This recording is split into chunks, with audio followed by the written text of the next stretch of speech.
Olá, você que acompanha sempre o Planeta Azul.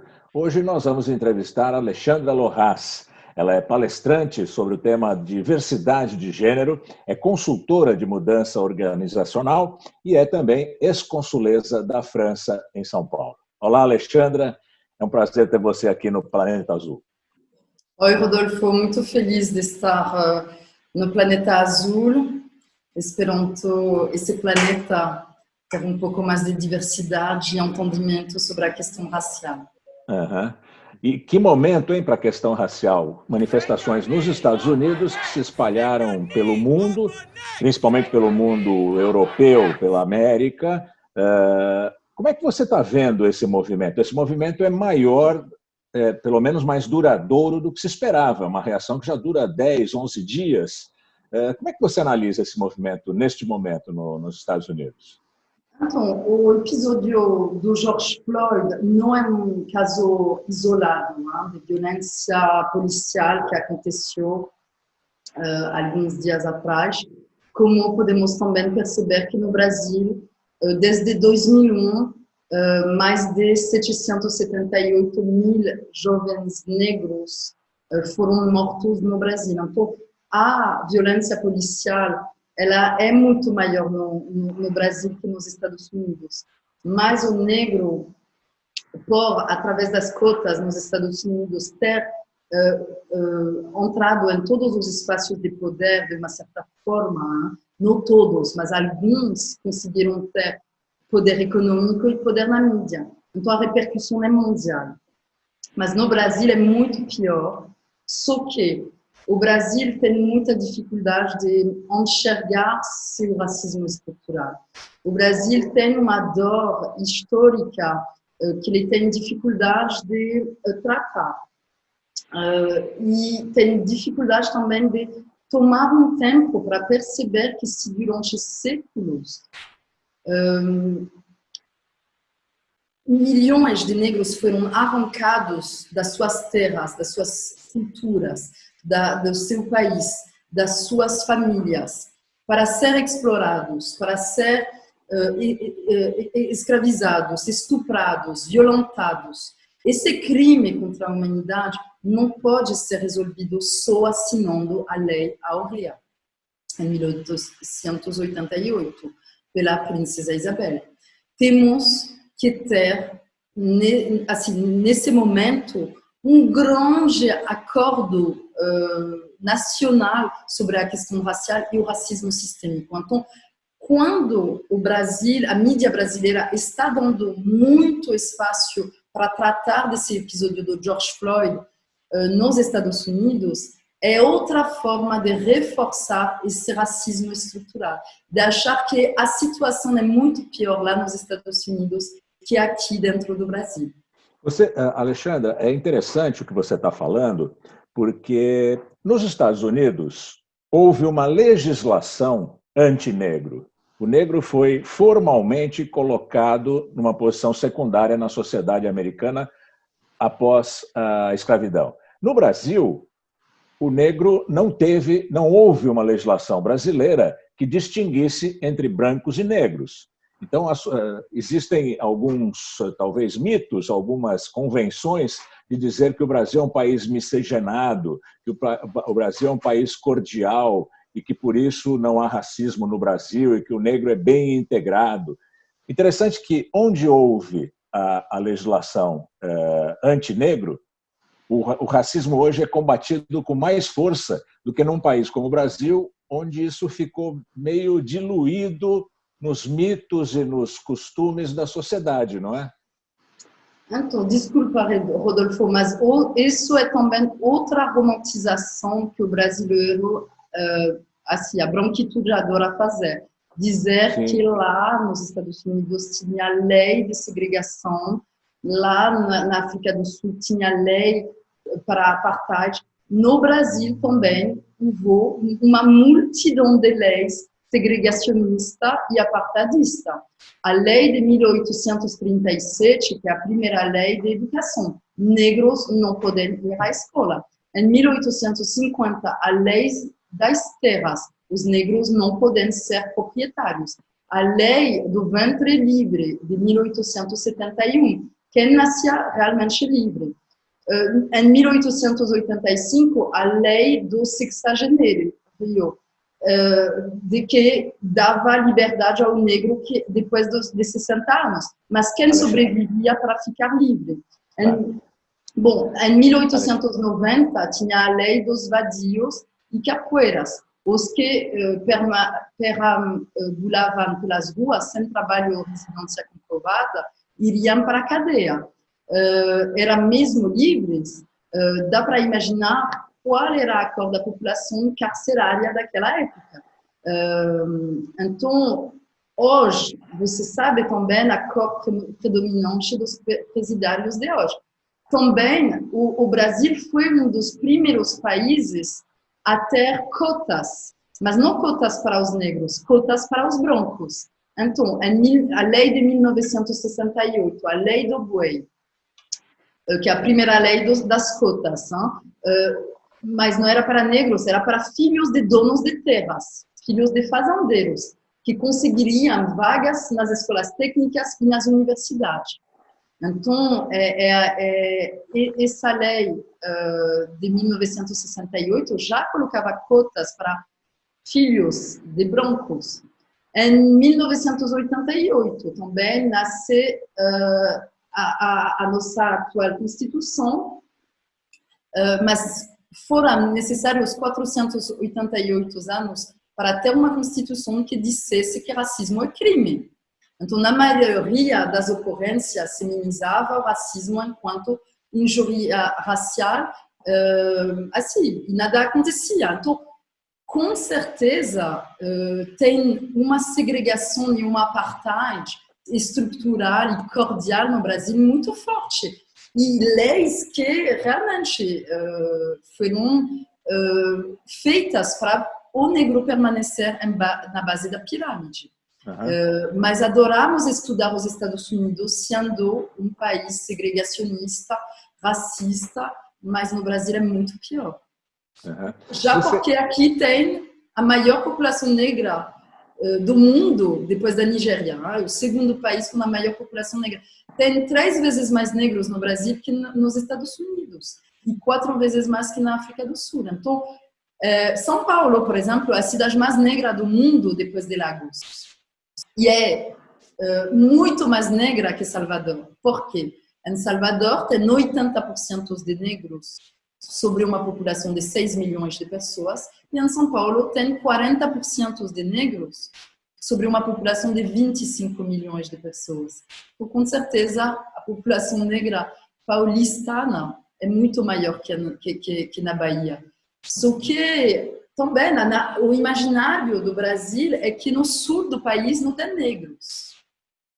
O que é uma besteira. Porque, claro, com certeza tem muitos no Rio também. Claro. Agora, por que essas manifestações antirracistas se dão mais nos Estados Unidos, com mais vigor, com mais conteúdo, com mais intensidade, que no Brasil? Então, como eu estava falando anteriormente, é que lá tem pessoas que orquestraram através de dinheiro, de captação de milhões para orquestrar esses protestos. Para orquestrar protestos precisa de verba para assim imprimir assim, então tem toda uma dinâmica necessária.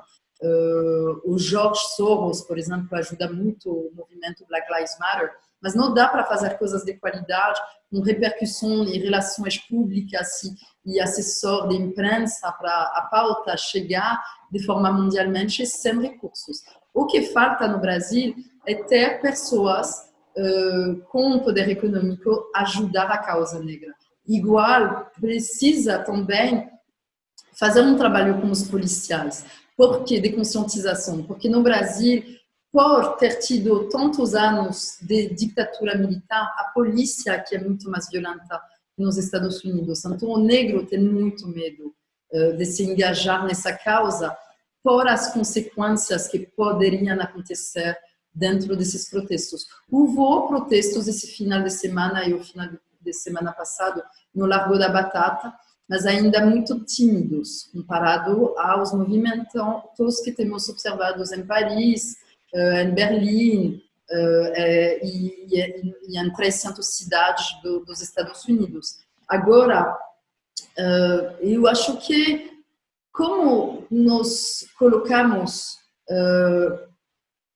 juntos contra o antissemitismo, contra o sexismo, contra todo tipo de discriminação para a comunidade LGBT, temos também que nos colocar todos juntos para tentar tratar esse vírus que é o racismo e tratar ele como estamos fazendo com o Covid. Trancar o mundo inteiro dentro de casa para estudar durante 2 meses, 24 horas por dia, através de especialistas, de acadêmicos, de intelectuais negros, esse veneno, esse vírus que é o racismo.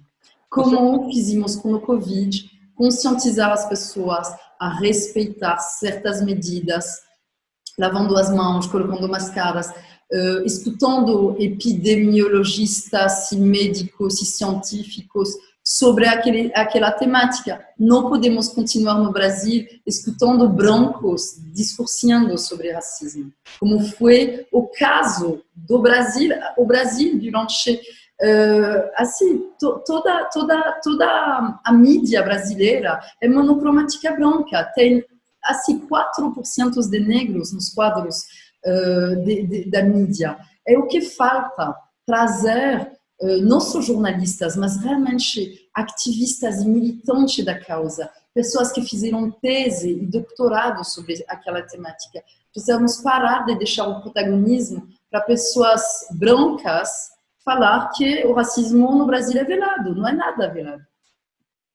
Para os negros não é velado, né? Sentem na pele. Agora, você, como é que você analisa a questão do racismo combinada à renda? Existe o racismo racial acelerado ou exacerbado pelo corte de renda? Ou seja, os negros pobres são mais vítimas que os negros de classe média, os negros mais ricos? Então, discordo com isso, porque eu sou uma mulher negra da classe A, formada, com mestrado, com status, com uma qualidade de vida boa, e eu continuo sofrendo racismo. Então, o racismo, ele não some porque você consegue ter destaque econômico. Ele continua.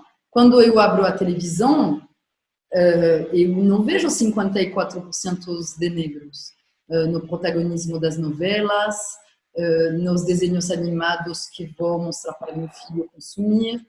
Quando entro numa loja de brinquedo, não vou achar 54% de brinquedos, não vou achar nenhum super-herói negro nacional para comprar para meu filho.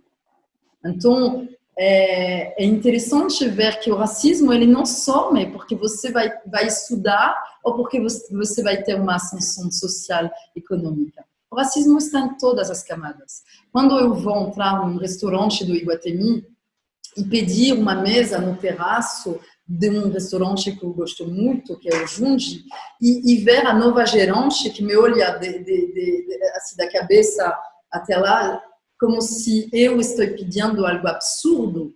Essa negra quer a melhor mesa desse restaurante? Como assim? Ela me olhou com tanto desprezo que o racismo é isso. Não é alguém me chamar de macaca.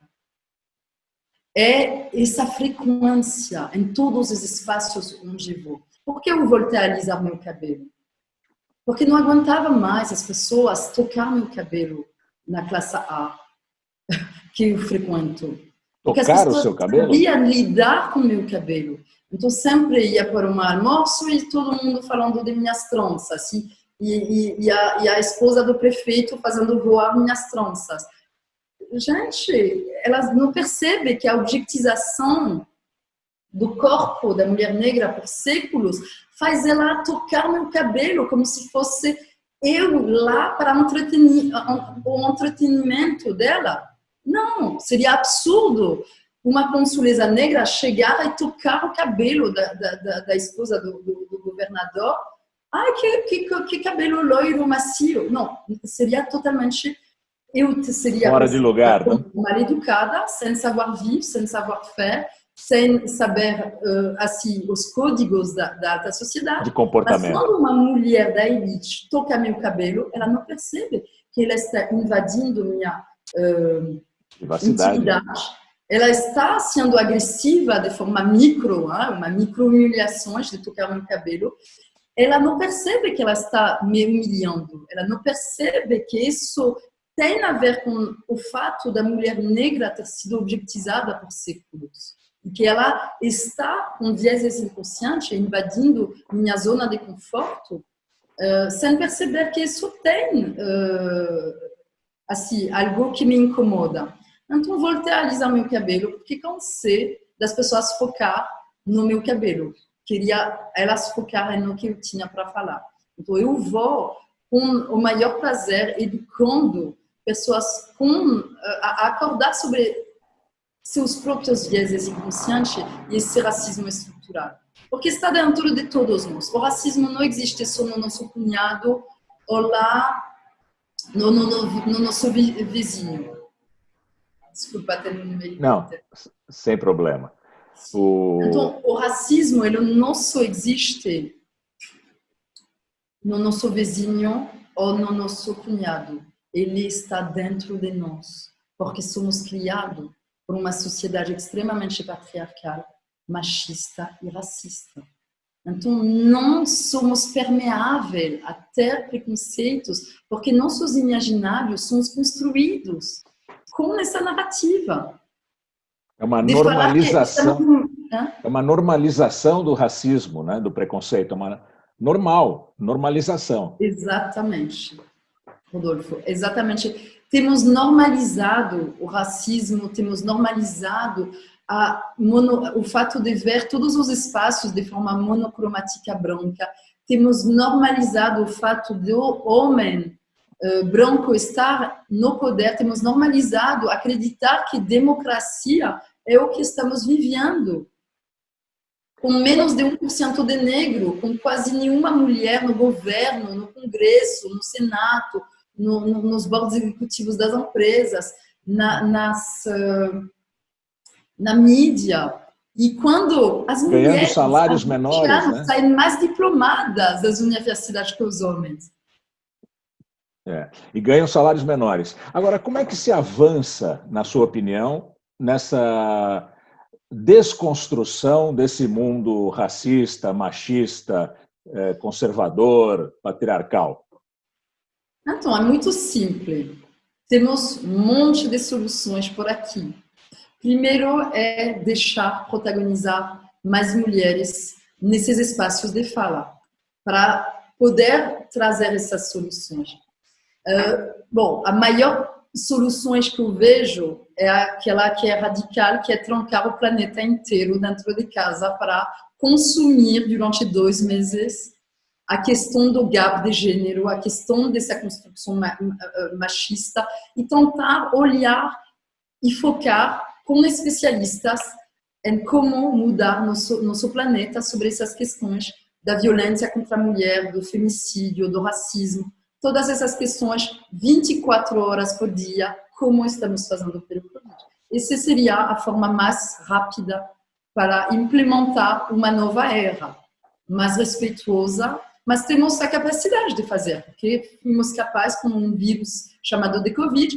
O femicídio e o racismo matam muito mais que o Covid há muitos séculos. Então, temos também a solução. Outra forma de implementar a solução no Brasil é ter cotas, não só nas universidades, mas cotas na publicidade, cotas nas novelas e nos desenhos animados. Então, a maior medida que deu certo em vários países que implementaram cotas é colocar cotas não só nas universidades, mas cotas na mídia, na produção dos imaginários e da cultura, é dizer, colocar 54% de negros nas novelas, nos desenhos animados, na publicidade e nos livros didáticos.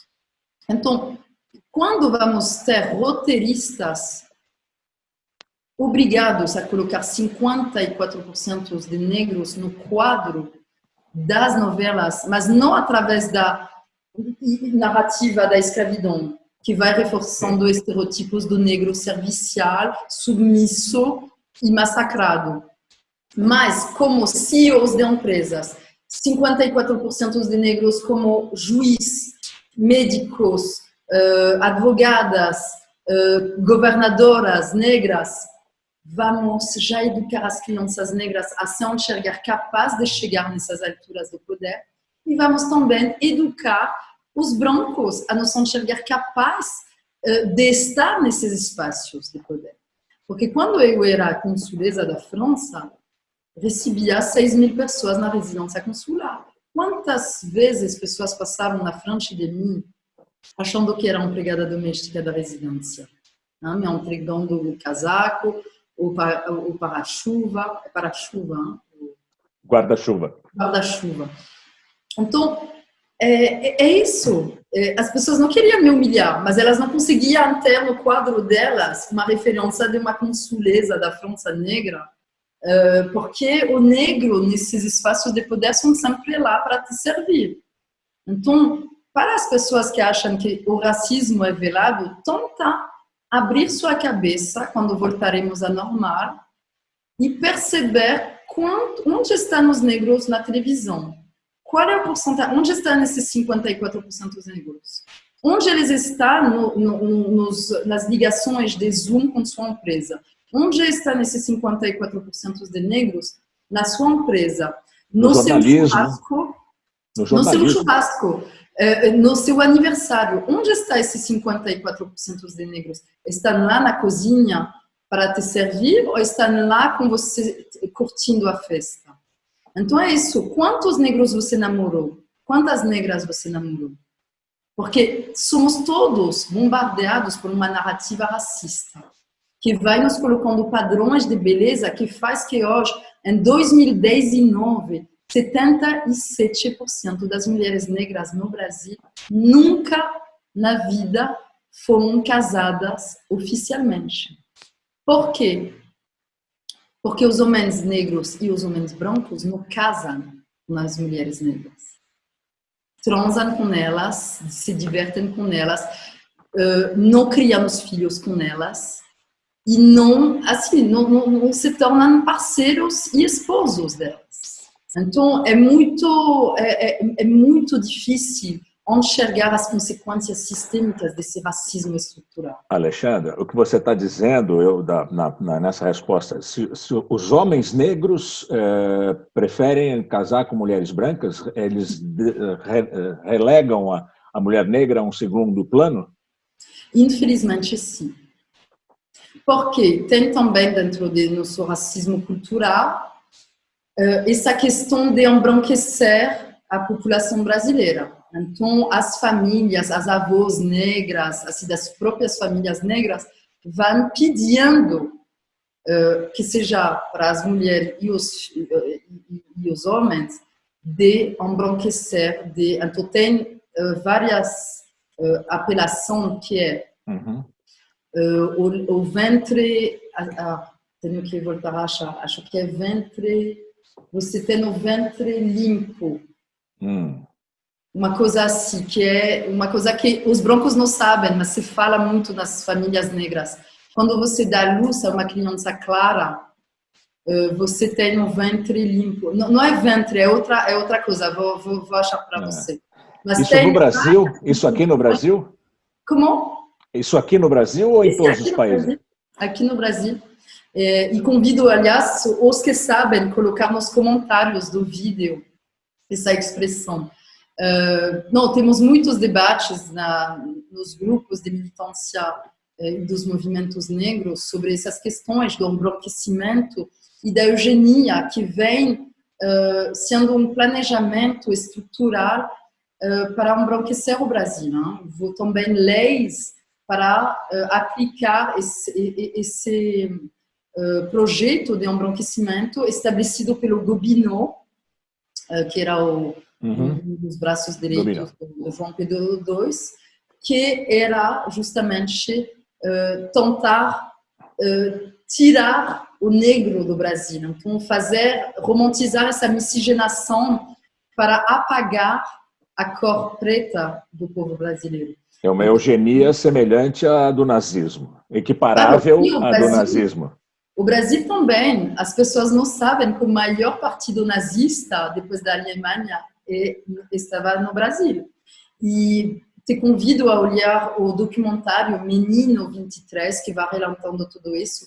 Também o livro do Weber Lopes sobre a eugenia é excepcional, saiu ano passado, sobre todo o nazismo dentro do Brasil. A maioria dos nazistas que fugiram da Alemanha vieram se esconder aonde? No Brasil e na Argentina, né? Não, no Brasil. No Brasil. Então, tem alguns que foram também para a Argentina, onde, a verdade, eles exterminaram todos os negros. Não tem mais negros na Argentina, tem muito poucos. E isso também. Eles tiveram uma sabedoria e sofisticação para apagar isso da história muito, muito forte. E igual no Brasil, essa eugenia e esse movimento eugenista, ele continua. Nos dias de hoje, você vê as reuniões do presidente Bolsonaro sendo iniciada com o copo nazista de leite, que é um símbolo do partido nazista. Então, é muito sutil, é muito disfarçado, mas está aqui. E muito mais sofisticado que com os campos de concentração na Alemanha e na Polônia, e, bom, que geraram o Holocausto. Aqui, o genocídio da população negra está acontecendo. Já morreram mais de 778 mil mortos entre 2001 e 2015, segundo a Amnistia Internacional. Tem um artigo muito bom do El País sobre isso, de que o Brasil é o país que mais mata do século XXI. E 2 a 3 vezes mais que na guerra da Líbia ou da Síria acontecendo hoje. Só que a mídia brasileira não está falando sobre esse genocídio da população negra na mídia brasileira. E a mídia internacional tampouco. Então, tem um genocídio acontecendo em plena luz do dia no Brasil e ninguém está falando sobre isso. Só os grupos de militantes e dessas mães que vêm, dessas famílias destruídas pelas mortes desses jovens que nem tiveram a oportunidade de... E que esses grupos que precisam ter muito mais espaço na mídia, em todos os espaços possíveis. Claro. Agora, você... Diga. Não, sobre, por exemplo, esse homem negro que estava saindo, um homem de família, saindo de um chá de bebê, uns meses atrás, saindo de um chá de bebê com a família dele, as crianças dele, ele foi baleado com 80 tiros da polícia militar. Foi fuzilado. Isso não merecia protestos no mundo inteiro, como para o George Floyd. Os 5 meninos lá no Rio, que estavam celebrando o primeiro pagamento de desses meninos estudantes negros, que foram baleados pela polícia militar, que pegaram 111 tiros pela sua polícia militar, e a polícia foi filmada jogando um brinquedo, uma arma de brinquedo dentro do carro para justificar que era uma suposta legítima defesa. Esse não tinha para ser uma repercussão e ter protesto no mundo inteiro? Claro que sim. Se esse homem de família fosse branco em Jardins Europa ou em Lollapalooza, saindo da Lollapalooza, o Brasil teria parado, teria tido um luto nacional. O presidente teria tomado a palavra para falar sobre esse episódio.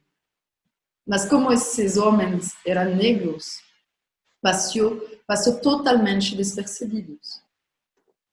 Como se um bandido bom é um bandido morto, um negro bom é um negro morto. O negro nem tem a oportunidade de ser inocente. No imaginário, as pessoas pensam, mas deve ser bandido, deve ser traficante, mas ela estava na favela. Tá bom, que pena. Então, o negro nem tem a oportunidade de ser inocente. Uhum. Alexandra, uma pergunta para a gente caminhar para o final da nossa conversa não posso dizer que é uma conversa boa, agradável, porque você é uma negra, revelando para mim, branco, coisas que eu, como jornalista, que tenho grande experiência e tudo mais, fico até um pouco envergonhado de viver numa sociedade que trata os negros dessa maneira. Mas você acredita que movimentos pacíficos organizados vão avançar nessa questão, vão resolver a questão do racismo? Claro, se pessoas como vocês abrirem com tua expertise, teu espaço de fala, teu poder de networking, abrir para atores dessa militância caminhos para nós poder falar. Porque a forma de você expressar o fato de ficar com vergonha dessa coisa sistêmica, temos que entender, fazemos parte do problema. Temos que agir para essa mudança. Então, te obrigar a colocar no teu agenda, cada mês, convidar 5 negros acadêmicos para falar e ter uma coisa que vai te relembrando no teu agenda, no teu celular, claro. Isso já é agir. Mas não deixar, convidei a Alexandra Loras, foi bacana, realmente aprendi muitas coisas e tal, e acabou. Não, precisa agora agir, se tornar antirracista e também ler livros da Jamila Ribeiro, do Silvio Almeida, da Leila Gonçalves, do Gessi Souza, a Elite do Atraso é maravilhoso, o Guia, como se tornar antirracista é maravilhoso. Tem realmente muito conteúdo para ser estudado. Então, como jornalista e com tua curiosidade, é também se tornar antirracista através da produção e do consumo desse conteúdo. Porque não podemos pensar que vamos ter essa expertise do nada. Não, vamos ter mais conhecimento sobre da prática social, né? Vamos ter mais conteúdo legal sobre esse tema quando as pessoas da mídia vão começar a se educar sobre essa temática. Então, se tornar antirracista é colocar mesmo na sua agenda uma lembrancinha, assim, um lembrete para consumir desse conteúdo diverso. Se obrigar a colocar seus filhos na frente da Doutora Brinquedo, que é uma das únicas protagonistas negras do Netflix, para educar seus filhos. É assim como andar, por exemplo, nas lojas de brinquedos, conteúdo assim, super-heróis negros. Entrar em qualquer shopping e perguntar para essas lojas de brinquedos, esses super-heróis negros, eles não vão ter. Mas o fato de você pedir, talvez possa, daqui a uma geração, trazer essa diversidade. Nós, como consumidor, precisamos agir.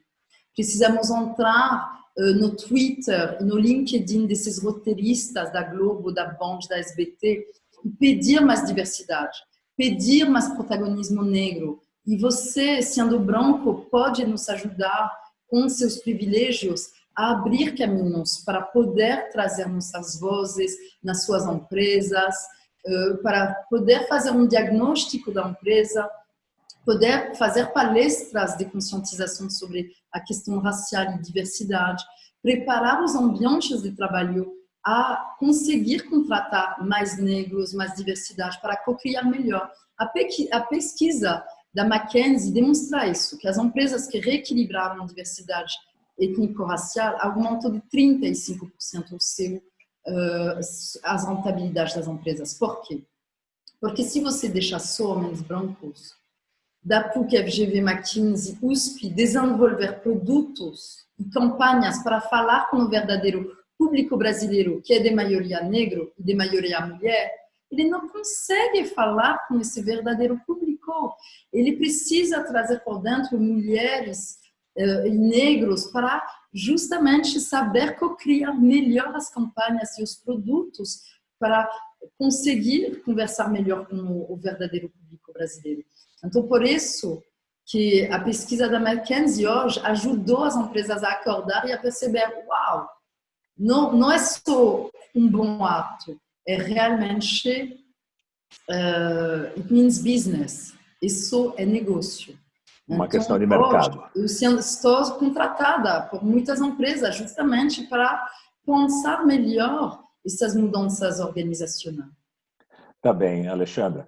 Eu agradeço muito a sua participação aqui no Planeta Azul. Muito obrigado por essa aula que você deu aqui no Planeta Azul. Muito obrigado. Muito obrigada, Rodolfo, por nos dar voz e por nos ouvir. Olá.